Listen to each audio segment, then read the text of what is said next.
Welcome to Smut, did you say? Hosted by Nurse Nikki in association with Queerlana. Before we begin, please note that the views and opinions expressed are those of the host and guests and not necessarily Queerlana as a whole. This podcast is for educational and resource purposes only. It is not intended as medical advice, legal advice, or a substitute for professional care. Because of the nature of healthcare work, we may discuss heavy or sensitive topics, including mental health struggles, suicide, sexual assault, death, or violence. Listener discretion is advised, and this podcast is recommended for adult audiences age 18 and older. If you are in crisis or need immediate support, please reach out to a qualified professional or call your local emergency number. Okay, on to Nurse Nikki. All right, girls and gays, ladies and gentlethems, it's time to answer Smut Did You Say, where we'll expose ourselves to uncomfortable truths, plow into some pillow talk, and get those burning questions looked at. I'm Nikki, she, her. Today's guest is Dr. Koeppen. Please introduce yourself and tell us what we're talking about. And so my name is Robyn Koeppen. I'm a family practice physician. I do a lot of LGBT care, particularly focusing on a lot of gender-affirming care, and I take care of all ages of folks. I use she, her pronouns, and I work in the greater Charlotte area, and I'm associated with the Charlotte Transgender Health Group. Okay, cool.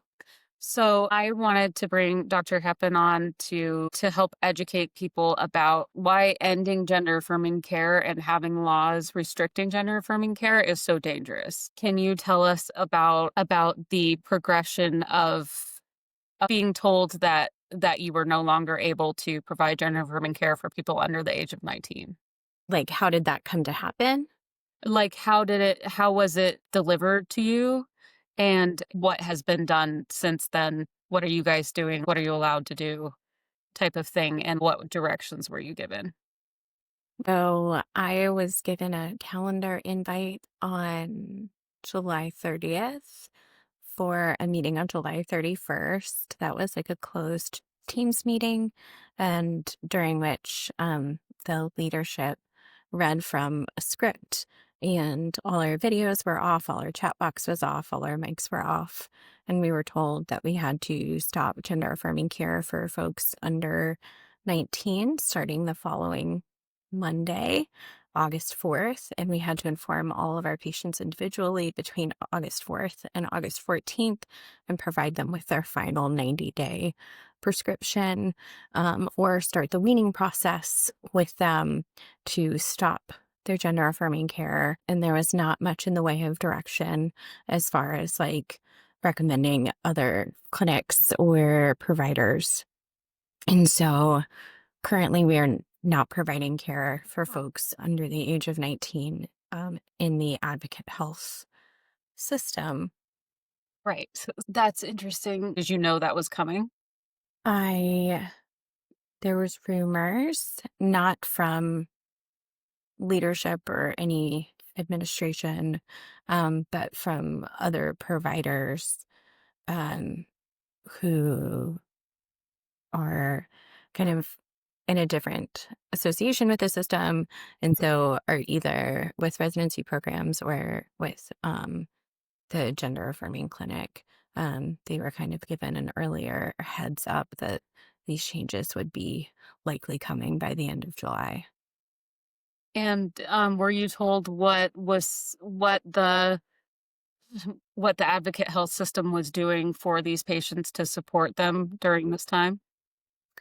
So during the meeting, we were told that they were setting up a call line to support the patients who would no longer be getting the care, but it wasn't really clear if that was going to be staffed by mental health providers or giving connections to mental health providers or helping them access other clinics. And so the emphasis was on that we would be supporting them by continuing to give them primary care and helping recommend mental health resources for those folks. Right. What was the main or the major response from your patients when you had to tell them this? So I was surprised, and they were I'd say it was kind of mixed of like, as far as being surprised goes, because obviously we've been in this current administration for um, 10 months now or 9 months now. And so it's been very clear that there's been widespread attacks on gender affirming care and transgender folks on a repeated and loud basis in many different forms of the government, through legislature, judiciary, and certainly executive branches.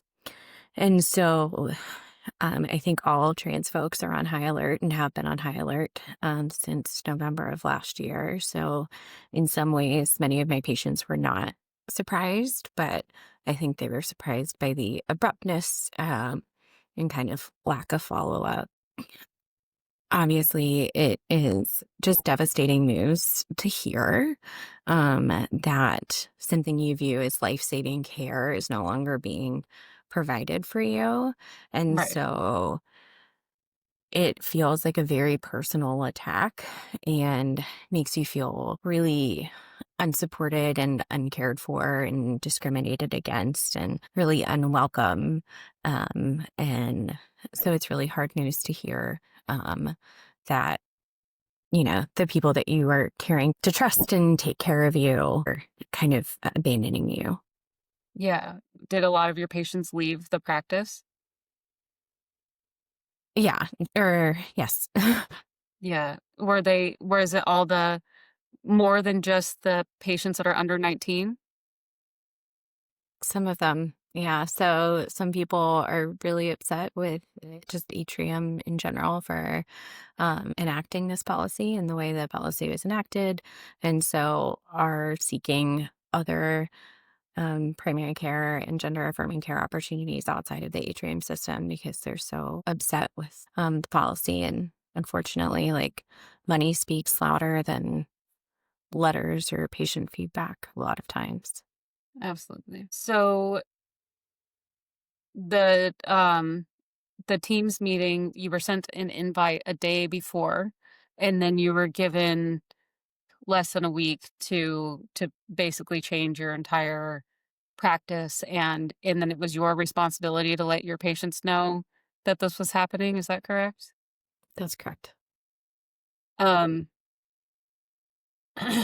having a hard time being impartial. I'm trying to remain professional so I don't get some sort of lawsuit thrown at me, but yeah, Same.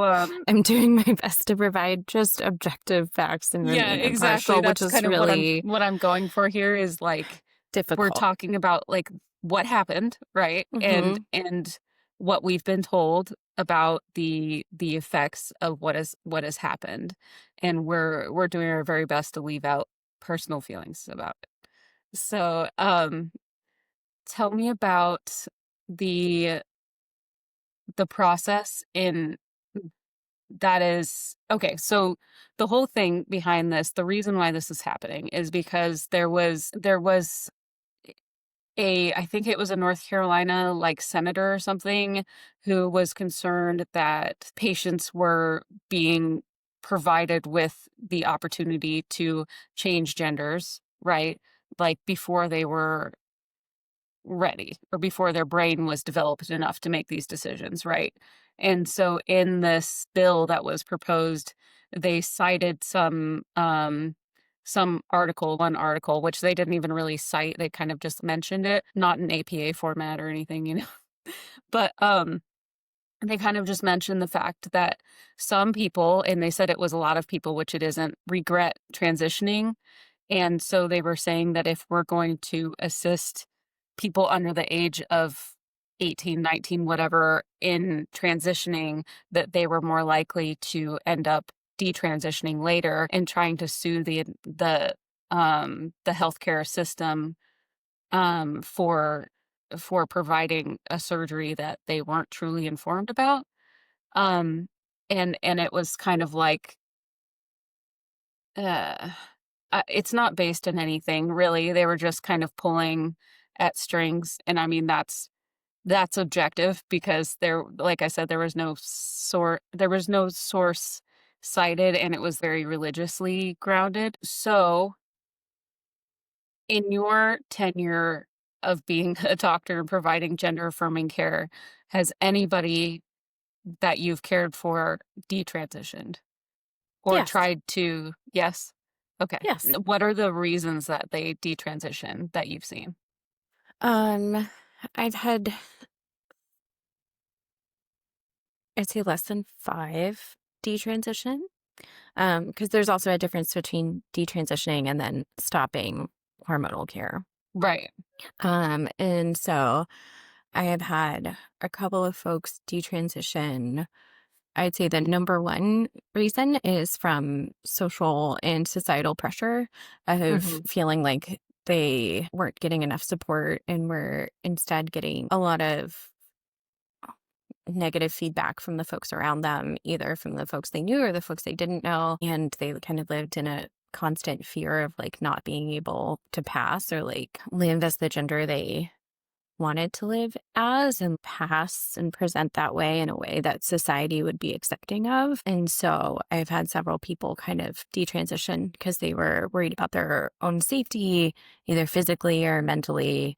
Um, and then just not having the support, or they felt like they started too late. And so we're never going to be able to achieve whatever um, presentation they were hoping to achieve.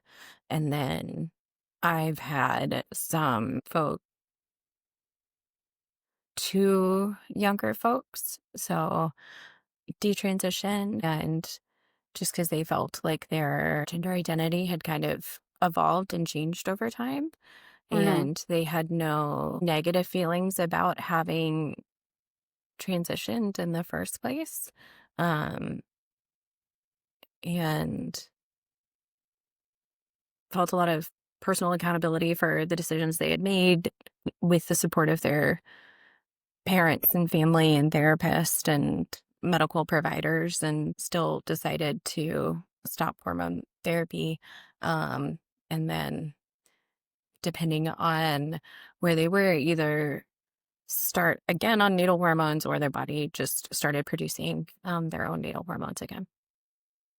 Okay. Yeah. So that's kind of in line with the peer-reviewed, evidence-based practice research out there is that the major drive in people to be detransitioning is societal pressure. So there were some instances where people who are gay decided that maybe if they presented like the the gender that would make them straight, then they could have better societal outcomes, and that just ended up not being true because you're not in the body that you want to be in, and then you're trans, so then that's a whole nother thing. And so I think that's a whole nother like mental health hurdle that they didn't realize that they were gonna meet. Yeah, I would say my experience has been in line with all of the statistics and data and research that I have seen provided with actual numbers of about 1% of my patient population has been willing to detransition or interested in detransitioning. So, 5 out of 500 folks I've taken care of have detransitioned, with the primary reason being social reasons. And even then, there's a difference between detransitioning and having a regret rate. And so I'd say the regret rate is even lower than the 1%. Right, right. So like what you said is gender is a spectrum, and sometimes you are at this level or this area, and then it can evolve and change. And then you are able to say, okay, my gender more aligns with what I was assigned at birth now, or it's somewhere in the middle, and these hormones are pushing me a little bit further than what I'd like. So I'd like to come off of them and basically see what happens there and see if that's more of an affirming presentation and feeling in my body that goes with what I feel like I am right now. Correct. Okay. Yes. So when somebody, especially a young person, starts, like for instance, somebody under the age of puberty, so probably like 10 years old or whatever, if their parents are supportive and they come into your clinic and they say, I was assigned female at birth, but I am a guy, basically, how do I go about affirming my identity from there? Yeah. And so generally, prepubescent, so prior to puberty, the biggest things that help to affirm gender are really just social factors. So we know that having an affirming parent or an affirming adult in their life is by far one of the most protective factors for any trans or gender nonconforming youth, and it helps to protect them from depression, suicidal thoughts, attempts at suicide, homelessness, drug abuse. And so having any supportive parent is just a really wonderful thing. And Right. so educating parents, giving them the resources, giving children resources, and then talking about, where are they in their social transition? Because they've certainly met children who socially transitioned prior to kindergarten, and so Right. have never presented as the sex assigned at birth, but have known from a very young age and have always presented or gone by certain names or pronouns. And as they developed language and identity on a more communicable scale, like they were able to communicate it to their friends and family. It's evolved, but they've always kind of presented as who they were in a really authentic way, which is just incredible. Right. And So some I love seeing kids like that. Like that we just love makes me, seeing it. Yeah. yeah. And we love seeing the parents who let their kids be themselves. And so Right. um really that's what there is to do at prepubescence is having a supportive family and letting kids be themselves and present the way they want to present, and working with schools and social networks to just encourage those children to be who they are, and generally setting them up with a gender affirming therapist, which maybe somebody they don't see very often because they have a supportive family and they have a supportive school, and they're living their best life, so they touch base every once in a while just to make sure things are still going well. Right. And so generally that's all we do in the prepubescent kind of phase. And so there's really nothing that we do from a medical standpoint prior to puberty to affirm children one way or another, because we know that prepubescent bodies, both assigned male at birth, assigned female at birth, or intersex bodies, are all pretty similar. Like Yeah. there are not significant sexual dimorphism at this point. And so Right. there's not a big difference between different genders and different sexes. And so a lot of it is based on how long is your hair? Are you wearing glitter? Are you wearing pink? And so Yeah. if you let kids present how they want to present and use whatever names they want to use and whatever pronouns they want to use, great. Chances are that's how society will perceive them and everybody's happy. Right. And we're Um, not doing genital mutilation at this point. Right. Okay. I just want everybody to know that kids aren't going into the doctor's office and coming out with different genitals. That's not something that happens. And it's insane that people think that. yeah. But you know, like you don't just decide one day that like I'm not going to go in one day and be like I feel like a guy today. I think I want you to do a phalloplasty. Like no, that doesn't happen. And like you said, kids, prepubescent kids, they just need support. They just need like they're not really worried about their genitalia right now, you know? And um and they just need people to be like, "Yeah, you're you. Cool. Like we accept Uh, you." Yeah. 100%. And Yeah. then like you said, the rates of suicide among kids that feel like they are accepted by their parents and their peers is incredibly low compared to kids that are not. Um, so when do you, for kids like this, when do you decide puberty blockers versus the alternate hormone? And so generally a lot of that has to do with age and Mhm. phase of puberty. Yeah. And so There's something called Tanner stages. Hmm. So this is something that we learn in medicine or nursing, and it essentially helps to quantify where people are in puberty. And it's essentially on a scale of 1 through 5, of 1 being pre-puberty and 5 being kind of adult or maturity. So like And hair, breast budding, like yeah, those so type looking of at things. areola sizes, odor, smell, like hair development in Right. armpits and groin, are, scrotum descending and enlarging, is the penis enlarging. A lot of Tanner staging is based on genital and breast progression and then hair progression. And then there might be some blood work done to kind of assess where we are as well for kind of additional information. And sometimes we get x-rays as well to confirm where people are as far as their growth plate development, as well. And So what because do we know that, puberty do with growth plate development? Like what's their effect on it? so generally we start puberty blockers. So if somebody has known for a long time, so one of the criteria of starting any sort of hormonal treatment is gender dysphoria. So, gender identity does not align with your sex assigned at birth, that has been insistent, consistent, and persistent. And in the case of folks under 18, that needs to be documented and supported by a gender affirming therapist, ideally one that is WPATH certified.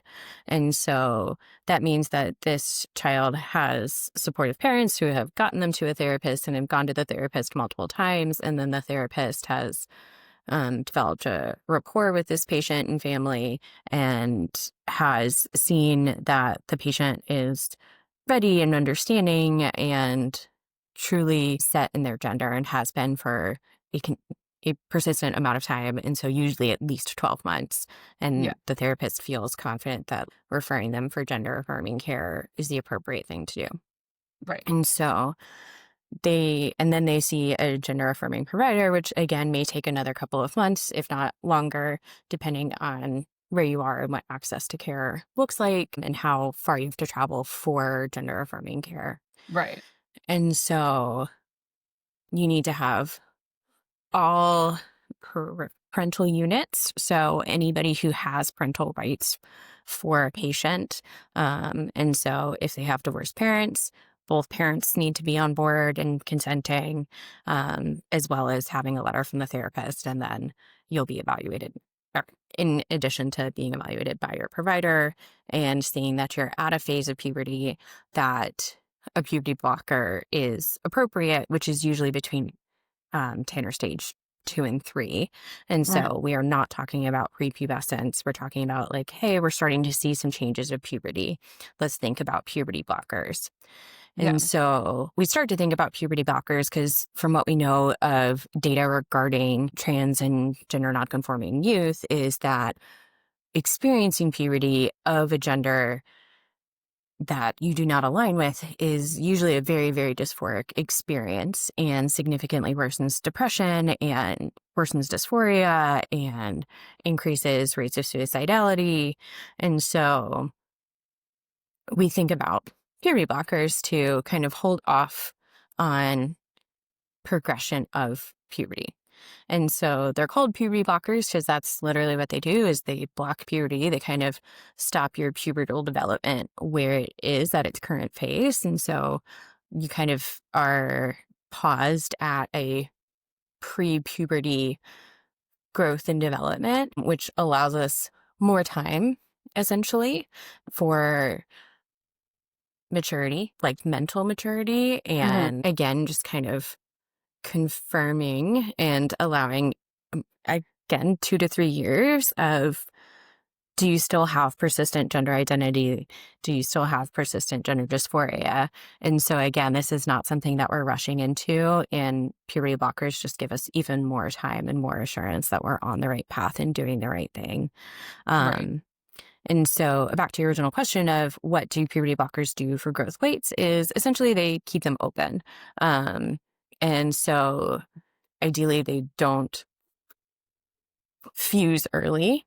Mhm. And it keeps you in that pre-puberty phase, which is usually kind of before some of your growth spurts. It can have a decrease in bone density, however, so there usually is somewhat of a time limit of how long we want somebody on puberty blockers, Yeah, that's what I was because gonna we ask. are building up a lot of our bone density in puberty and our like as we mature. And a lot of times as people start to get older and we're starting to progress from middle school where there's, people in all ages and all phases of puberty. Well, you'll see Tanner stage 1 to 5 within one school. Usually when you get to high school, still being in a Tanner stage 2 starts to be a little bit atypical and you start to feel a little bit out of place. Right, And yeah. so usually that's when we start thinking about gender affirming or cross hormones. Yeah. Is depends on what provider you're seeing and what clinic you're in and provider preference and how long you've been on puberty blockers, how you're feeling, how your parents are feeling. And so, again, multidisciplinary years, many conversations, therapists are involved with making the decision for when we're actually ready to start gender affirming hormone care. And pretty much everyone follows the W path standards of care. And that can vary, country to country and provider to provider. And so, kind of standard of care is certainly 16 is very reasonable to start gender affirming hormones, but Mhm. many people are starting as young as 14, if not 12 or 13, depending on how long you've known you're trans and how long you've been on a puberty blocker. Um, so some of that depends on like when did you hit puberty, because some people hit puberty at 9, unfortunately, and some people Yeah. hit it at like 11, 12, and that changes when we would start cross-gender hormones depending on how long you've been on your puberty blockers. Right. The side effects of puberty blockers I've read are a smaller increased risk of cancers, and then the bone density thing. I know that the bone density can be treated more or less with some supportive medications that help increase bone density, right? Because we have those for osteoporosis and things like that. And then for increased risk of cancers that you would have if you were on hormones or not, then it's just screenings and making sure that you're doing regular screenings and that you know that this is a risk that you might have. And that would be something that you would have to ensure that the parents and the child both understand that they're going to have to maybe have some modifiable risk factor things and follow-up appointments to make sure that they are not experiencing these side effects. Is that what you've learned in your practice as well? So certainly bone density, generally that is going to be recouped once we do start cross-gender hormones or if we stop puberty blockers, once we allow your sex hormones to be re-engaged into your system, you are going to kind of make up what you would have been missing and ideally um, minimizing the duration that you're on the puberty blocker kind of minimizes the effect. So it would never get to the point of needing medical treatment. And so Okay, to your cool. point, yeah, really just supportive care as far as like making sure that you're exercising and doing weight bearing activities, making sure Right, you're because getting that's enough what helps your calcium, yeah, exactly. vitamin D, and so that Yeah. your osteoblasts can, still be doing their maintenance work and then continuing that once we start your cross gender hormones. And so I actually have not learned about increase in cancer risk, and I was just double checking that. Um, It was it's something that I have heard from or read in articles, and it might have been speaking more to changing hormones than mm, puberty blockers themselves, because there's not a whole lot gotcha. of research about puberty blockers in general. So There it may have been is. Um, and so we've used it for a long time for precocious puberty, and it was studied certainly in pediatrics for precocious puberty. And so for that use, and specifically like the puberty blocker that we use most commonly is Leuprolide.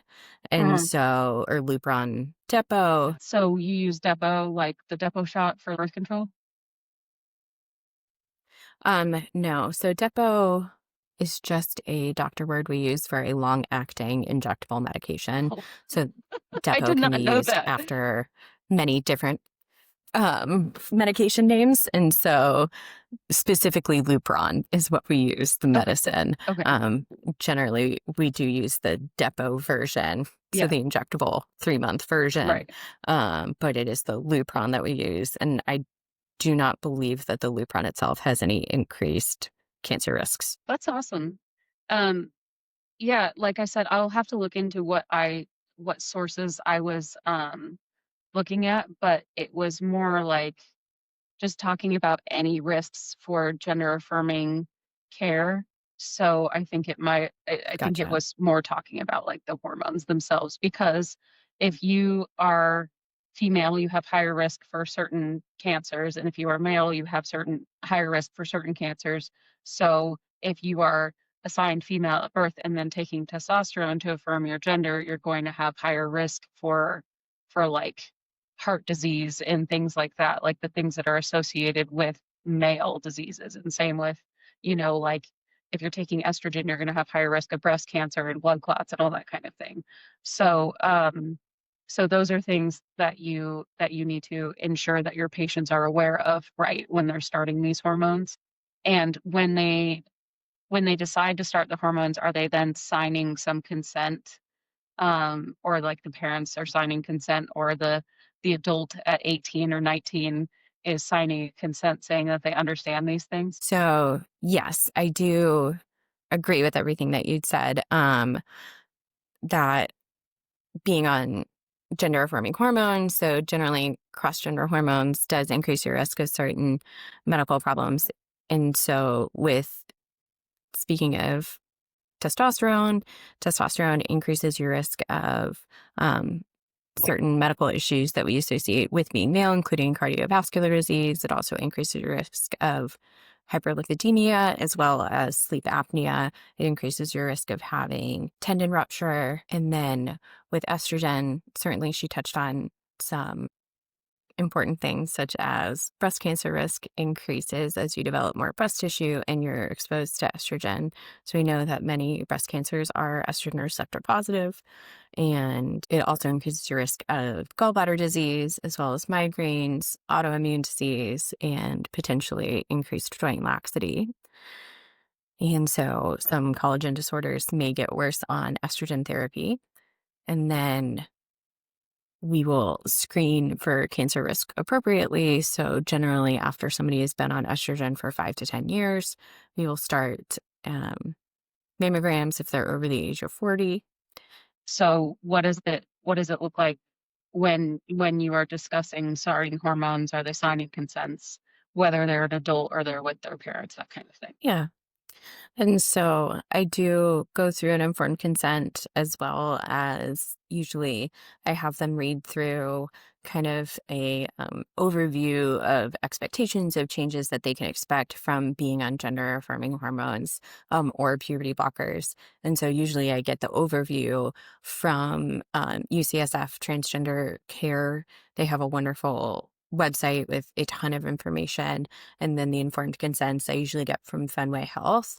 And so the informed consents go through, again, expectations, research, expected changes, permanent changes, reversible changes, so non-permanent changes of being on gender affirming care, known side effects that we've been able to identify and quantify, and then possible side effects that there's limited research regarding, but we anticipate could be a factor, and kind of expectations for care going forwards. And so we go through those. And as you said, having adults sign them.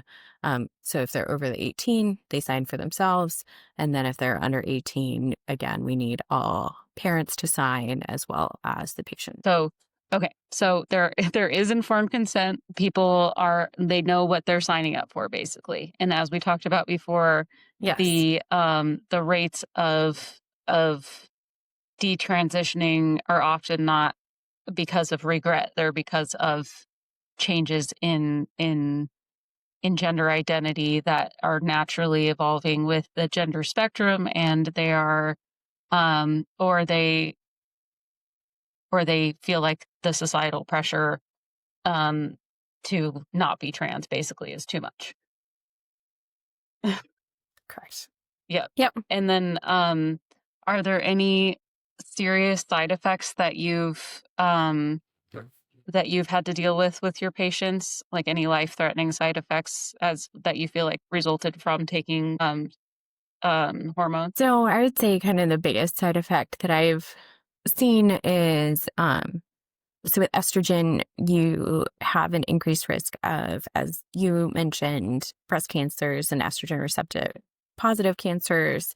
You also have an increased risk of estrogen sensitive medical issues. So migraines tend to be estrogen sensitive, gallbladder disease, autoimmune disease, and then kind of collagen-based diseases, so hypermobility. And I would say that kind of the most potentially dangerous thing that I've seen, thankfully, I've not had any blood clots, but I have had a couple of folks who have been on estrogen who have had gallbladder disease and ultimately had to have their gallbladders removed, which is just a much more common in females than males. And that's true of trans females as well. And then I've definitely had folks with some autoimmune or hypermobility issues that did get worse Yeah. while they were on estrogen, or headaches or migraines that got worse while they were on estrogen. Yeah, I found out about the birth control making your migraine medicine not work after starting migraine medicine and having it not work for a while. So that's fun. Um, Yeah. so as far as the future, what do you see the future being like for gender affirming care, whether it's people under the age of 19 or otherwise? So I'm going to answer this as my personal response. This obviously does not represent any group or association I may be affiliated with. And so I personally agree with the federal court order injunction that said that it's illegal to prevent medical providers from providing medically ethical care to people who are fully consenting and asking for this care. And so, especially over the age of 18. And so that's why the executive order has not been enforceable, is because they tried to include that 18 to 19, which is just likely a way for this administration to start regulating trans bodies of all ages, not just trans bodies under the age of 18. And so I do think it is going to be really hard there to be legislation to prohibit gender affirming care over the age of 18 that's enforceable. But certainly we have seen more hospital systems and more clinics shut down due to government pressure regarding gender affirming care, with the threats essentially against Medicaid and Medicare funding, which is what our hospital system had kind of cited was the executive order basically saying that if clinics are offering gender affirming care to folks under the age of 19, that they would no longer be eligible to receive any Medicaid dollars for any service provided to any Medicaid patient. And that is unsustainable for any hospital system, unfortunately. And so that's what our hospital system cited. And then, unfortunately, the Justice Department has also gotten involved and sent out 20 subpoenas to different providers at different clinics across the country. So bringing them in to be involved in court cases. And then the Federal Trade Commission has been involved. And then the legislature is getting involved by adding stipulations to Medicaid and Medicare and providing reimbursement for gender affirming care, particularly within Medicaid and Medicare and TRICARE kind of realms. And yeah, so in our current administration, I do Do see you ongoing attacks. feel that providing gender affirming care would actually create a situation in which the hospital would lose their Medicare and Medicaid funding. If the executive order became enforceable, yes. Yeah. So if somehow the federal injunction was taken to the Supreme Court and no longer held, which is possible, and I think what different legal entities are worried about and pushing different clinics to close. So if the executive order became enforceable, then theoretically, yes, Medicaid funding could be at risk. Right. But as it is right now, Advocate Health would not lose their Medicaid and Medicare funding for providing gender affirming care to people under the age of 19.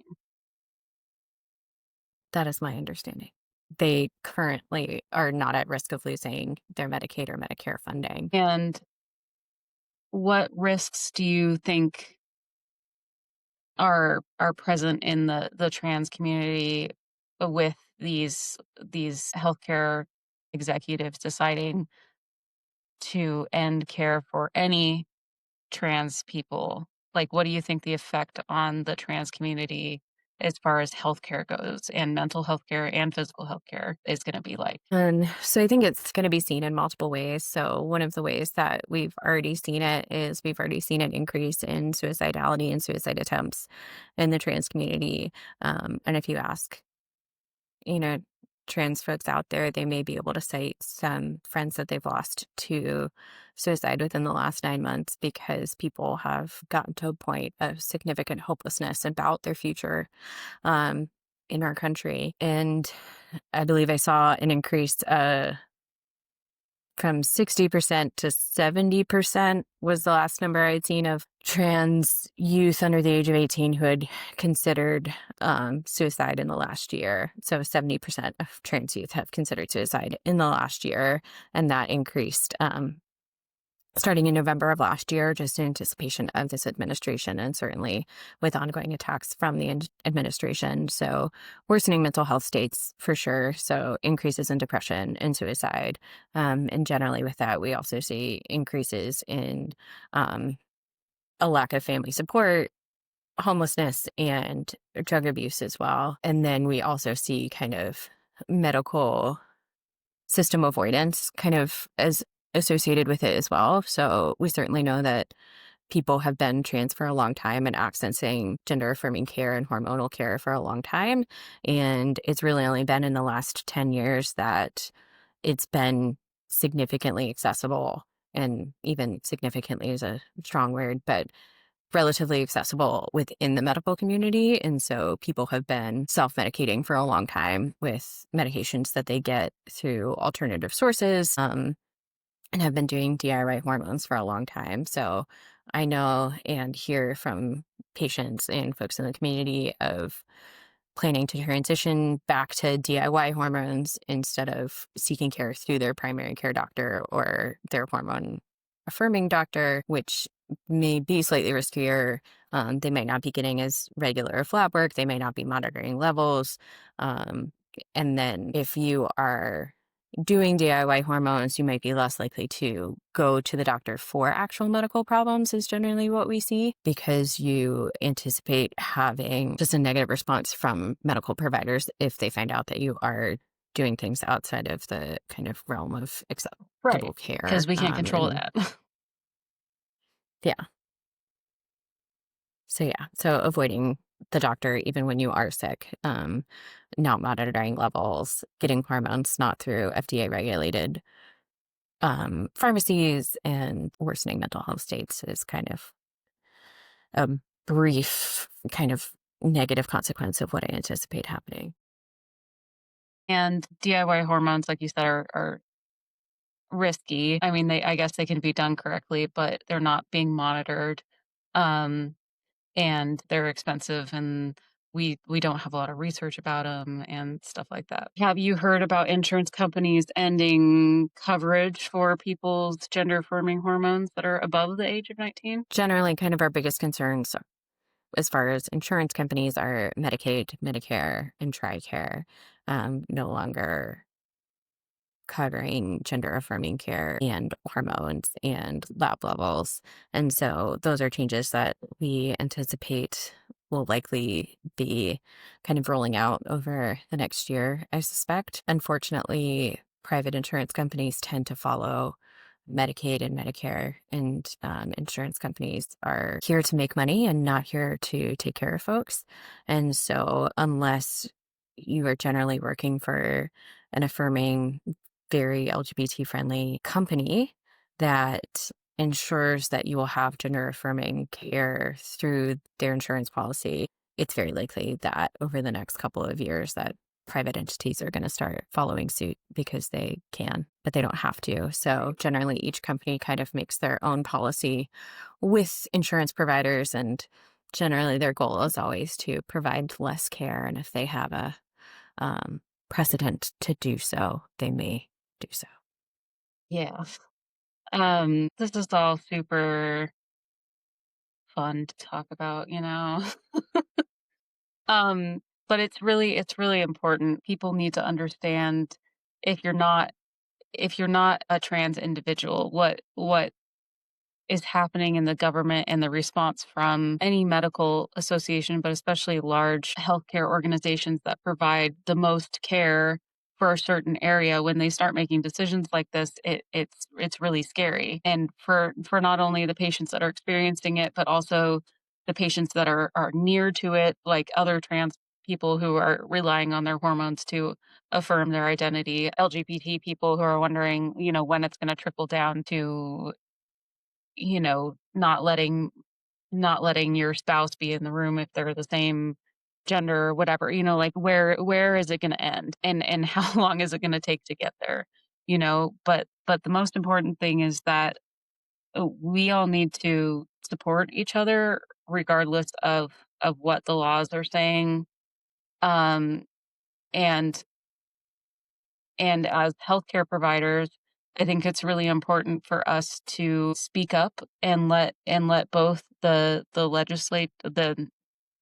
politicians and our healthcare organizations know where we stand, and what we agree with and what we don't, and just questioning ethical ramifications of things, and saying, is this truly necessary? Is this truly something that we have to do? Is it something that you're willing to go down, basically to go down in history saying that this this organization buckled at this time and this organization didn't? Like, is this the side you want to be on? And I just really wish that that advocate would have uh been more open about the decision, or about the concerns about the outcome from the executive order, and that they would have maybe asked some of us what we thought and how we thought we could keep that kind of thing from needing to happen. I just and I also just wish that if they're going to do it, I wish that they would say, like, yes, this is what we did and this is why. And I also wish it would have happened more than a week before they decided that it was happening. I think that research has shown that administrators that make decisions over things that they aren't directly involved with cause a lot of employee dissatisfaction, and that decreases the ability for nurses and providers to act at the top of their capabilities. And it also decreases the drive to be invested in the company, and to want to continue working for that company. And when your nurses and doctors are unsatisfied with their working environments, all patient care suffers. It's not just the patient care for trans individuals. All patient care will suffer if your staff is dissatisfied because you're making decisions without their input. And that's science based. There's a lot of research about it. If you want to go look at it, it's there. Yeah. I will put links to different articles that I know about. And Dr. Koeppen, if you have any articles that you know specifically regarding doctors, I know a lot about nurse dissatisfaction and how it impacts patient care. But I haven't done a lot of research of the provider side. I have not looked into that, but I will try to remember to send links for updated statements from the Endocrine Society, from WPATH, from AAP and AAFP, again, just reaffirming that the data regarding gender affirming care has not changed. And if anything, has just been more and more solidified with ongoing research that it is the best thing to do and the best way to take care of people. It is ethically sound, it is medically sound, and none of those guidelines have changed. Our recommendations have not changed from a data-based perspective, and that the only thing that has changed is the political environment, which is now unfortunately changing some societal and cultural ideas. And so, again, from a medical standpoint, it is gender affirming care is and has been the best treatment and best way to go forward. Absolutely. So resources for trans individuals who are scared or suffering or have any sort of negative mental health outcomes because of this. There is a lot of help for you regardless of what is going on in the government, and there will always be support. It might just be a little harder to find, a little more under the radar, but right now, the ones that I know about are Charlotte Trans Health and Gender Education Network and local one. Oh, T for T. Um, and then there's all the PFLAG organizations. They all have support groups. I think it was Charlotte Trans Health that had like online support groups. For They yeah. do, in conjunction with Carolina's Trans Network, they have peer-led and provider-led support groups. And so all of the organizations you named are wonderful. And there's Time Out Youth Yeah. and Umbrella Inc. as well. Yeah, there's some specifically for youth, and there's also like Charlotte Trans Health has like an elder LGBT support group, and there are resources and there is help, and there are still, even though the mental health providers that are answering the 988 line are no longer getting the LGBT training or whatever, there is the Trevor Project has a suicide prevention line. There's the Trans Lifeline that still exists. I mean, all these non-government entities have these lifelines, and I'll definitely link them here. And then there are also resources for people who are allies or have have trans friends and their friends are really really struggling. There are also resources for you to be able to be a good support to them. The resources about learning more about the trans community and things that they're going through. But there's also Seize the Awkward is a really good resource for people who are having these hard conversations and don't know what to say. Because if you've never been in a situation where your mental health is really struggling, a lot of times you really don't know what to offer people who are going through it. But yeah, the main focus of this topic is that it it's really really affecting people's mental health, and that's dangerous, and we're going to lose people, and it just really drives home the fact that gender affirming care does save lives. And it may seem trivial, it may seem something that you don't understand. You don't have to understand it to just let people have the care that they need. Um, it doesn't it doesn't hurt anybody. They fully understand what they're doing. They fully understand the process, and they fully understand that they can go back to their provider and discuss any concerns that they have. It's not mutilation, like people are saying. It's the surgeries that happen are meant to be gender affirming and meant to help people live their best life and feel 100% the person that they identify with. So if you're having trouble explaining it to people around you why this is so important, I think this would be a really good resource to use and say, listen to these healthcare providers talking about how it's affecting the people around them and how it's affecting the way that it's how it's affecting their careers. Like I really never thought that I was going to have an ethical debate with with a healthcare organization. I just really never thought that that was going to happen. And I never thought that I was going to be in a place where people around me didn't agree with things that were life saving and life sustaining. We are bound by professional ethics, and that really is providing the same care and necessary care for all patients that we come in contact with, and we don't get to choose who deserves it and who doesn't. Right. And so I totally agree with everything you said. And I think about it like, um, if the hospital was telling me I was no longer able to offer antidepressants to depressed people, or I was no longer able to treat ADHD, or I wasn't able to provide PrEP, or HIV treatment, and or if I wasn't able to take care of people of certain religions or races or political affiliations. And so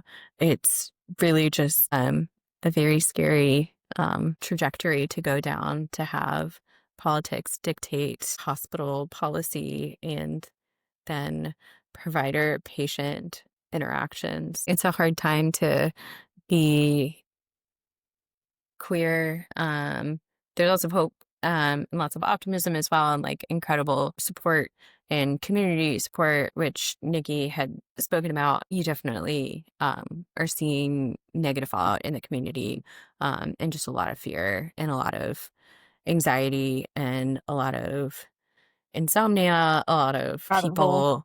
people thinking about leaving the state, leaving the country to protect themselves physically and mentally. And that is just sad. I would like to talk to you again later when I have better internet connection about cancer screenings and about the queer community and the fact that, even though you're not going to an OBGYN for pregnancy related things, it's still really important to go for your cancer screenings, and that it's important to know where you can look for LGBT safe doctors, which is like Out Care and Planned Parenthood. And there's a couple other places that have places that you can search to find providers in your area that are safe. But just know that your preventative healthcare is really, really important. And I know that it's really scary in the healthcare realm right now. But there are a lot of resources to get help to pay for things like PrEP is free through a lot of places, and Planned Parenthood also provides a lot of free services for people that don't have insurance. Yeah, your preventative care is really, really important, and the rates of preventable cancers are significant in this country because of the way that healthcare, or the way that insurances are set up. So I'd love to talk to you more about like what you know about those things, and how we can help people find the care that they need to be able to prevent these preventable these preventable things that are coming up, and that are especially prevalent in the queer community, just because of the distrust among them towards providers, which is totally warranted, and also just access and affordability as well. Absolutely. Would love to talk about those things. Thank you so much for talking with me, and I will definitely follow up with you, and I'm so excited to get this out to people, and I think it's going to be a really, really informative session that will really help some people understand things and just feel affirmed that, people understand what's happening, and we're doing everything that we can to help, um, trying to drive things back in the direction that they should be within our capabilities. Yes. All right. Well, thank you so much. I hope you have a great evening. And that's what she said. Have any titillating topics for the future? Still have burning questions from today's discussion? Feeling frisky, and now you want some action? Slide into my inbox at smutdidyousay69@gmail.com to find out how you can get in on this. Follow Queer Alina for a link to education and resources related to today's topics and updates about our next show. Good night, my little snutheads. Thank you for listening to Smut Did You Say? You can find links and resources mentioned in this episode in the description below. For a downloadable PDF of Nikki's resource handout, along with additional emergent support options for queer individuals, visit queerlina.org/helplines. That's queerolina.org/HELPLINES. Take care of yourselves and each other, and we'll see you next time.